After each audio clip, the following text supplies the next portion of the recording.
করেছে আগামী রথযাত্রায় উল্টো রথে আপনারা আরো অধিক সংখ্যক ভক্ত একত্রিত ভাবে এই রথকে অবরুদ্ধ করে দেবেন যাতে জগন্নাথ রথ থেকে না নামতে পারে।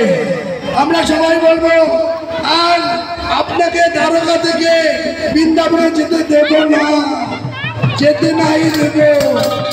আপনাদের ভালোবাসায় জগন্নাথ রথে আরোহণ করবে। হরে কৃষ্ণ হরে কৃষ্ণ কৃষ্ণ কৃষ্ণ হরে হরে হরে রাম হরে রাম রাম রাম হরে হরে হরে কৃষ্ণ কৃষ্ণ কৃষ্ণ হরে হরে হরে রাম হরে রাম রাম রাম হরে হরে।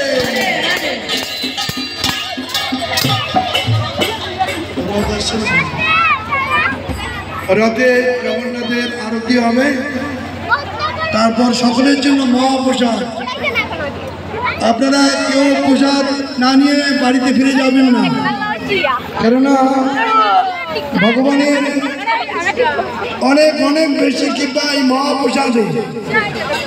আর এই জগন্নাথ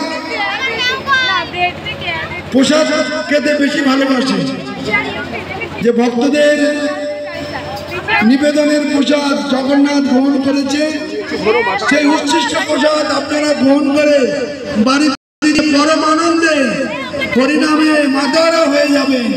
হরি বল।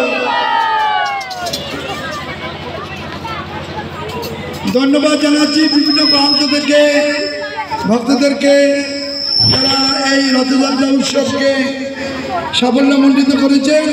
আপনাদের সার্থক উপস্থিতি আমাদেরকে অনুপ্রেরণা যোগাবে আগামী দিনে। তো আপনাদেরকে অনেক অনেক ধন্যবাদ।